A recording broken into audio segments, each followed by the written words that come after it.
Third case of the day, Doe versus Emory University, 22-13293.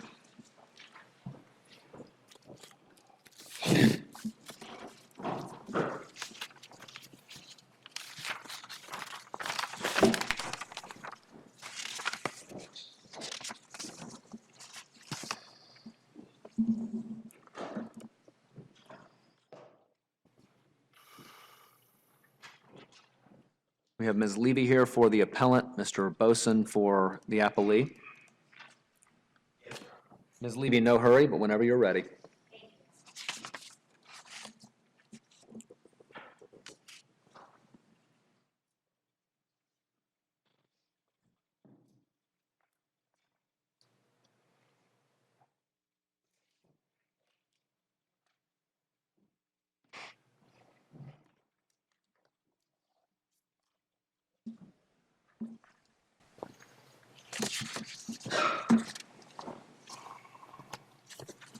Good morning, Your Honors. May it please the Court. My name is Adrienne Levy, and on behalf of the law firm Nassanoff and Miltenberg, I represent the plaintiff appellant John Doe. Your Honors, the District Court erred as a matter of law and abused its discretion in three ways in this case. First, the District Court failed to view plaintiff's gender bias allegations in the light most favorable to him, as it was required to do on a Rule 12 motion. Second, the District Court failed to consider plaintiff's contract claim under an implied contract theory, and failed to appropriately consider plaintiff's fact allegations regarding mutual assent. And third, the District Court abused its discretion in denying plaintiff's request for even a single opportunity to amend his complaint, despite the absence of any findings of futility, prejudice, or other substantial factors. I'd actually like to start with the last issue first, if that's okay, and talk about the dismissal with prejudice issue. Well, I'd like for you to jump in on Title IX first. You've got to confront squarely our case, Doe v. Samford, and the procedural irregularities that were alleged in that case were found not to rise to the level of a Title IX violation. You have some procedural irregularities that your client has alleged. Can you tell me how you can distinguish Doe v. Samford and get past that ruling? Yes, Your Honor, thank you. So the procedural irregularities, I believe in the Samford case, one of the issues was that the plaintiff had raised on appeal this idea of certain evidence that was not considered or was not submitted. And the court in Samford found that looking at the policy, in order to raise an evidentiary issue, it had to be new evidence that was not available in the original proceeding. And the court found that there was no allegation that that was the case. And so it essentially held that that was not a procedural error in accordance with the policy. So it looked at the allegations and said, even if this is true, when we read the policy, that's not a violation. And when we talk about procedural errors here, so one of the procedural errors pertain to, for example, the hearing board's finding on responsibility. In accordance with Emory's policy, in order to find non-consent by incapacitation, there has to be a lack of affirmative consent, and there has to be a finding of incapacitation, which the policy declares is not just intoxication. It has to rise to the level of incapacitation.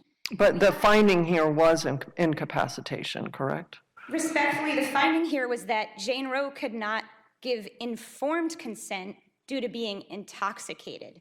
And that language is not consistent with a finding of responsibility under the policy. But Doe v. Samford says a deviation from a Title IX policy is not in and of itself a violation of Title IX. Correct. A deviation from the policy standing alone is not a per se violation of Title IX. But that doesn't mean that it can't contribute to an inference of gender bias when combined with other factors.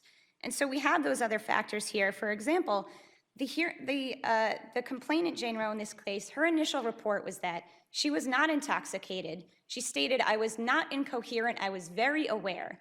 And she alleged that she was violently, physically forced into a sexual encounter because John Doe supposedly pinned her down and choked her with her own belt. When they got to the hearing, she reversed her allegations 100%. She said that she was completely intoxicated and that the strangulation claim was misleading. She essentially abandoned that claim. So what we have is a situation where her initial complaint and her testimony at the hearing were entirely incompatible. But during the investigation, as the story did change, I guess it was determined that the reason for it was that she was intoxicated. She lied about it at the beginning because she was afraid if she was intoxicated that her claim wouldn't be taken seriously. Why is that finding, why is that consistent with sex discrimination if her reason for an initial lie was believed? So I will say that was the testimony she gave at the hearing, that asserting that she lied because she wanted to be believed. And the real issue is when you get to the hearing panel's decision, there's a portion of the report that is intended to address discrepancies between the investigation and the hearing testimony. And they did not, in that section, say there was a change, we believe her, et cetera, et cetera. They wrote no concerns or none identified. So how is that finding consistent with sex discrimination? So again, it's just one of the factors that when we look at in totality, because what they did was they refused to acknowledge the credibility issues of the female accuser. They didn't grapple with them and come to a reasoned decision. They just said, there are no credibility issues here. But when you look at the way that they treated John Doe's testimony, essentially what they said is, well, he said that he wasn't smoking pot at this party, and we just don't believe that because the party was on April 20th. But let me ask you this. I mean, I guess what I have a hard time with in this case, as in Doe, as in Sanford, as in Rollins, is that, I mean, all of that is completely consistent with perhaps a bias in favor of accusers, or perhaps just in this case, a bias in favor of this person over that person. I don't really understand how it is that we generalize this to sex discrimination. Understood, Your Honor. And so I think the real issue with this sort of alternative explanation of pro-complainant or anti-respondent bias, again, we have to look at where we are in this case. We're on Rule 12. The inferences go to the plaintiff. And this very circuit has said that when a complaint can be read in two plausible ways, we must read it in the way that is more beneficial to the plaintiff. But wasn't that true in Sanford as well? It was true in Sanford as well. Can I add one thing to that? Because in addition to what everything Judge Newsom said, in Sanford, and this is on page 691, the court was at pains to note exactly the kind of fact that you just pointed out to us. Quote, one uncited portion of the complaint alleges that the hearing panel made no mention of Doe's inconsistencies in the notice of determination. In other words, almost exactly the same thing. And yet there, the rest of that sentence reads, but this allegation does not alter our conclusion. How would it alter our conclusion here? So I think it's a bit of a finer factual distinction because in that case, the complainant, her allegation the entire time was that she was incapacitated. She never wavered from that claim. She initially claimed she was incapacitated because she believed that she may have been drugged in her alcoholic beverage. And then at the hearing, she essentially said that it may have just been the alcohol, but she never wavered from her claim of incapacitation. How could we find based on the allegations only, taking everything in your favor, in your client's favor, how can we find grave doubt on the merits of the decision, which is what we'd have to do in order to make the inference you want us to make, where the complainant testified here and where as I understand it, three separate witnesses supported her claim, both of intoxication and her state of mind and reports immediately afterwards. In other words, there's no doubt that there was conflicting evidence here. There's no doubt that there were inconsistencies. But how can we have grave doubts when there were inconsistencies in Sanford and other cases, but yet a finder of fact found based on those conflicts for the complainant? So I think, and I'll make one brief correction, my understanding is that it was two witnesses who testified in favor of Jane Roe, and then there were three witnesses who testified that she was in fact sober. And I would also just bring into light that there was a text message that Jane Roe sent in the middle of the interaction. I won't repeat it verbatim because it's vulgar, but it essentially was, "We are having sex." And that is extremely inconsistent with her claim that she was pinned down, forced, or incoherent. And if we look at, for example, I believe it's the Oberlin case, the court found that it was a grave error to say that the complainant was incapacitated when the complainant was aware, conscious, awake, and able to send coherent text messages. That very issue was considered to be a grave error. But there weren't 3 witnesses who testified to incapacitation in that case, right? I don't recall specifically, Your Honor, and I would point out, and this would be something we would perhaps cure with an amendment if we end up having that opportunity, but my understanding is that of the 2 witnesses who testified to Jane Roe, one of them was not even at the party that day. So to the extent that there's, issues with the hearing, I just want to note that, you have Jane Roe, the complainant herself, has taken a complete 180. You have the plaintiff and all of the male witnesses being uniformly discredited, while the female witnesses were taken at face value, and the hearing panel did not even acknowledge their credibility issues. So the female witnesses were appearing on behalf of Jane Roe, and the male witnesses were appearing on behalf of John Doe. So how, if the hearing panel agrees with the female witnesses, you're arguing that that is an evidence of sex discrimination, but how is it not just pro-complainant bias when it is the complaining party's witnesses that are being believed? So I believe that it is indicative of sex discrimination. If the explanations are equally plausible, again, then on a Rule 12 motion, we have to give plaintiff the benefit. And I just want to speak specifically to the idea that pro-complainant or anti-respondent is inconsistent with gender bias. I don't believe that to be the case. First of all, the Department of Education specifically declared in 2017, and this is in the complaint, the Department of Education expressly stated that a school that favors complainants or disfavors respondents commits discrimination under Title IX. And so if the agency that is tasked with interpreting and enforcing Title IX states that anti-respondent bias is functionally gender bias. But our case in Doe v. Samford said that it's equally plausible that this is pro-complainant bias as opposed to sex discrimination, correct? I believe that was what the court held in Samford. So we've got Samford. But let me actually ask you a question about a procedural irregularity in the complaint that you raised that I'm concerned about. In paragraph 121 of the complaint, when your client received notice of the hearing, Emory made clear that the new regulations would not be implemented for this hearing, and instead the university would continue to enforce its old Title IX policy. And then in paragraph 123, you say, as a result, your client was not permitted to have a representative cross-examine Roe, which was crucial for credibility determinations, given that this is a he said, she said situation. So you're telling me that even though the Dear Colleague letter has been rescinded, there are new regulations in place that allow for cross-examination. For one, Emory said we're not going to follow the new regulations and no cross-examination was allowed? That is correct, Your Honor. And the Doe v. Rensselaer case that's cited in our briefs has held that that exact type of behavior is consistent with gender bias and upheld a motion for a preliminary injunction on the grounds that the school refused to apply the new regulations, even though they already had a policy in place to provide this more fulsome due process. Emory specifically deprived Doe of the opportunity to receive the benefits of the due process that the new regulations are intended to provide. And so again, this resistance to providing respondent opportunities is one of the factors that goes to gender bias. And I see I'm running down of time. If I could just make one more point. Can I ask a follow-up? Let Judge Luck ask his question, then. I have a follow-up on that. Am I wrong? If I were to say this, tell me if I'm right or wrong when I say this.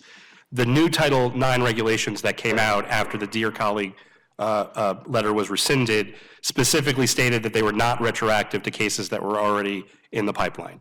Am I correct to say that or not correct? Correct. It was not mandatory for schools to apply the new regulations to cases. And that's actually not what I said. What I said is they said it's not retroactive. Correct. Right. Okay. Thank you. And I would, again, so just going back to the idea of distinguishing this case from Sanford and the idea of anti-respondent or other possible explanations beside gender bias, in the Sanford case, the appellate board actually agreed with John Doe's appeal and said that there were some procedural issues and acknowledged that there were some problems, and they specifically attributed it to having a new policy, having some inexperienced investigators. They did provide a reason. And in this case, there was no reason provided. There was no acknowledgement that anything went wrong. And I would contend that I suspect that Emory's counsel is not willing to stand up here and state something went wrong, they were inept, there was some other explanation. Their position is nothing went wrong in the process. Okay. So that is another distinction from Sanford as Okay. far as the alternate explanations. Very well. Well, you'll have your full time for rebuttal. Mr. Boson, first tell me if I'm pronouncing your name correctly, and then approach the podium. Yes, Your Honor. Very well.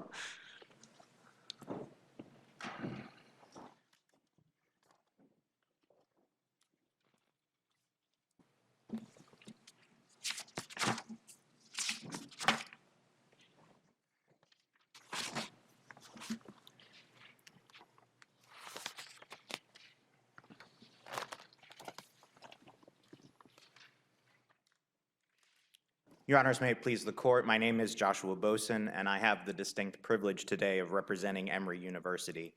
The decision of this Court must be affirmed for 3 reasons, but before I begin with those remarks, I'd like to turn to some of the questions that you just were discussing. Can you focus for me first on the breach of contract account? Because I will tell you from my perspective, I'm most troubled by the district court's decision with regard to that.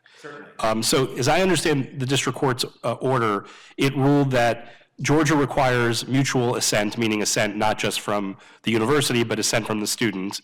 And here, reading the complaint in the light most favorable to the student, there was not plausible allegations of mutual consent, a mutual assent. That's what I understand the ruling to be. So I've looked through the allegations here, and it seems to me they boil down to 3 or 4 things here, and I want to talk about them. The first is I received this policy, and then I paid tuition. Or first, actually, it's first I matriculated to the university. I made a conscious decision to go there. He actually lays out his reasons for choosing Emory. Second, I paid tuition after receiving the policies. And third, and I think maybe most relevantly, and I think the one that we're probably going to talk the most about, is I was in compliance with university policies. In other words, I acted in compliance with them.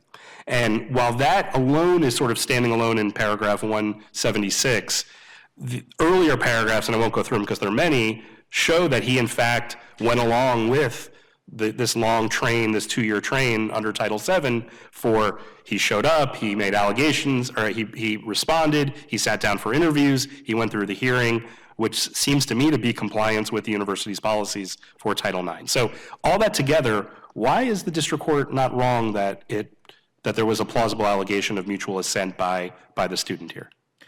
Your Honor, we would offer in response to that the allegations that Your Honor just cited, as well as several of the others that are contained in the complaint, are, based on the law of this circuit, simply conclusory. So, for example, the statement that upon matriculation I became bound, or that the policy contains and represents a contract.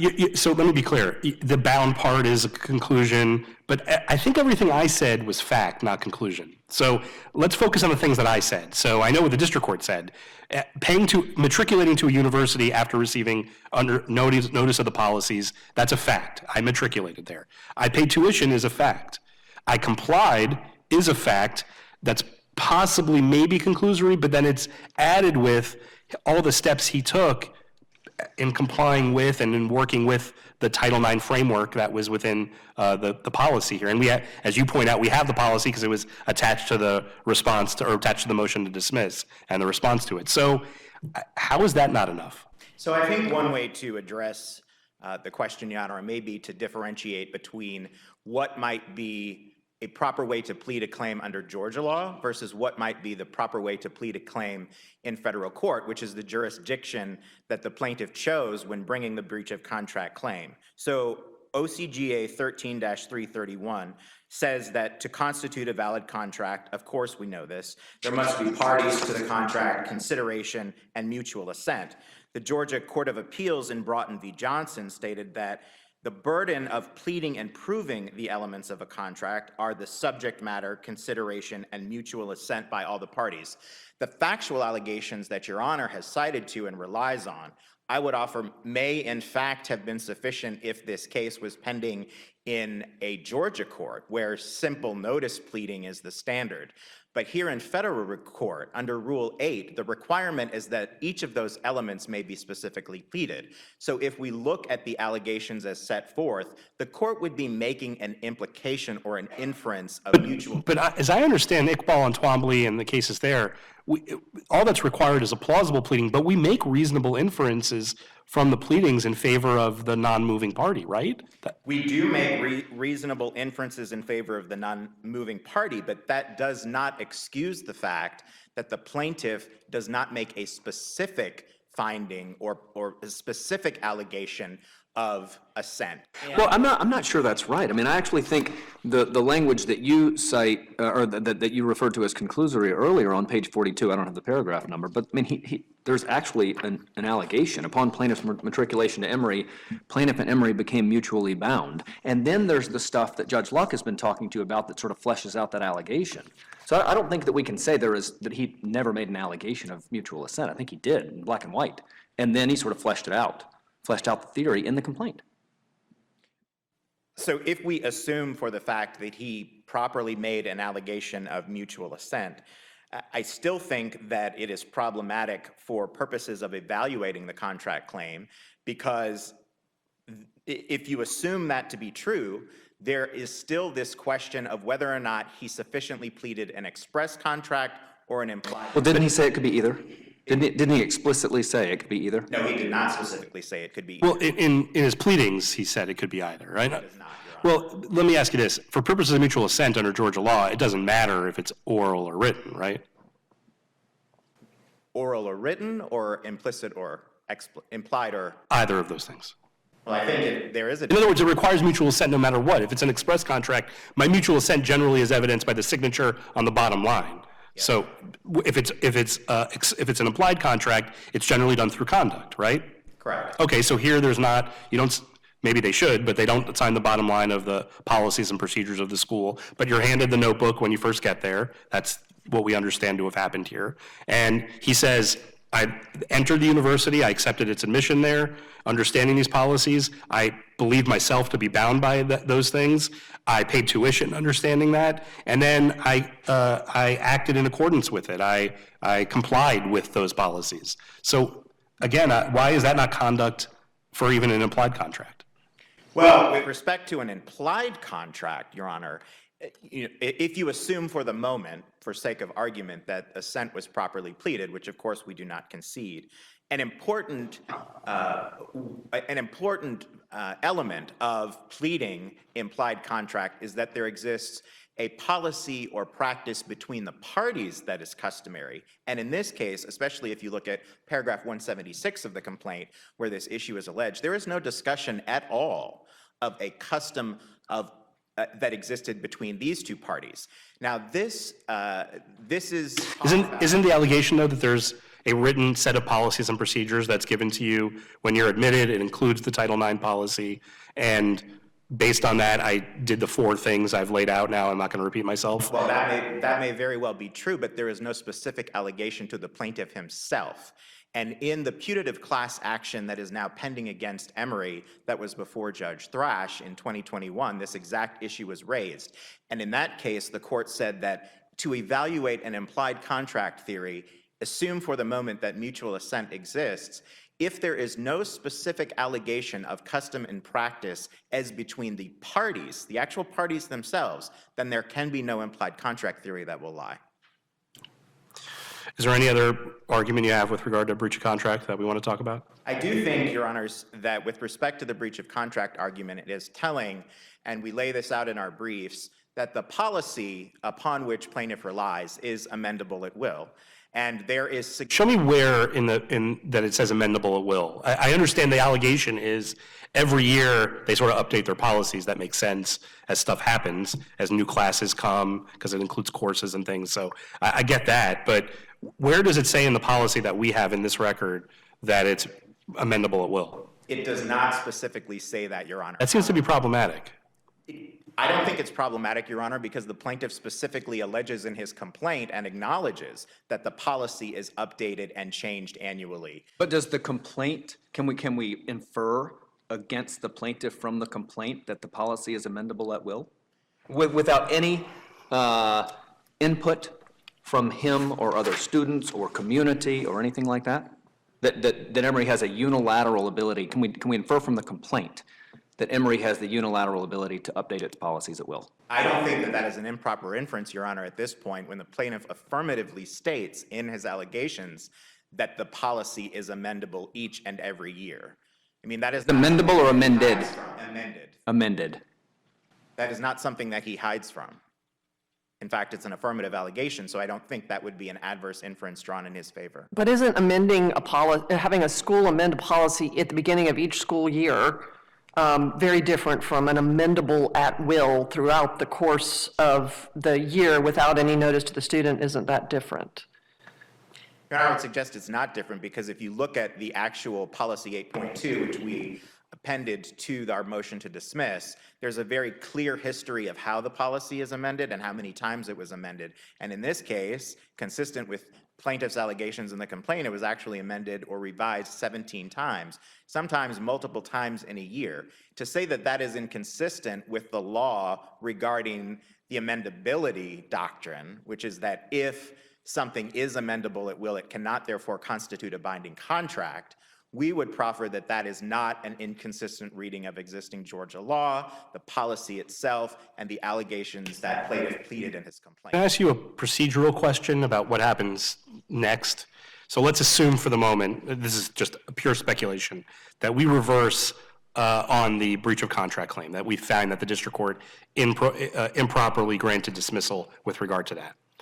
Is the plaintiff going to be allowed to file a motion to amend under Rule 15 to amend the entirety of the complaint?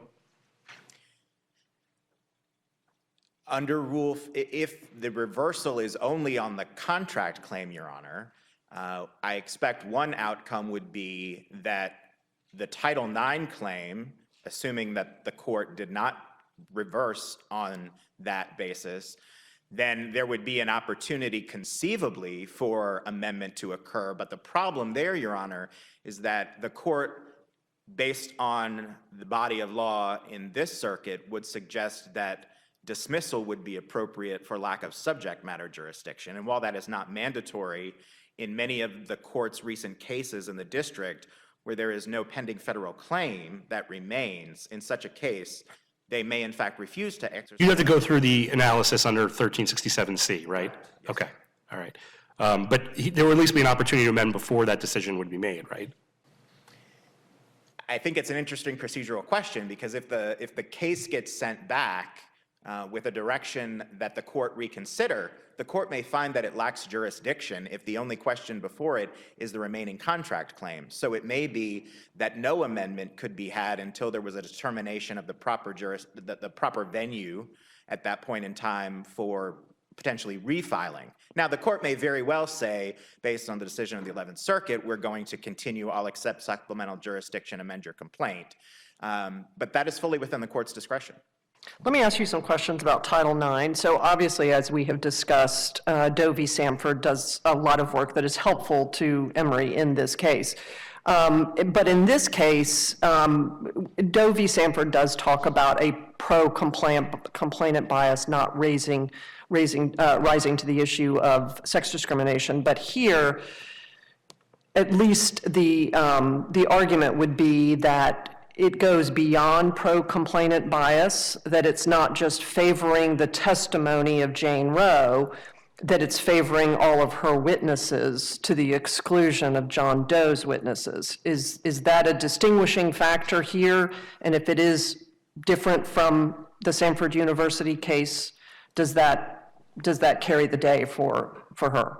Thank you, Judge Branch. We don't think that that is a distinguishing factor. In fact, we do believe that this case really is on all fours with Samford, and I will go to the language that Judge Luck actually cited, which I was going to bring to the court's attention, and that is because a lot of the discussion about the procedural irregularities and some of the issues raised by the plaintiff go, in fact, to the question of credibility. And here, the issue is whether or not the hearing panel engaged in an appropriate analysis. First, I will say, one, that this venue is not an appropriate venue to collaterally attack the disciplinary hearing, right? We're talking about whether what happened there has the potential to give rise to a question about grave doubt.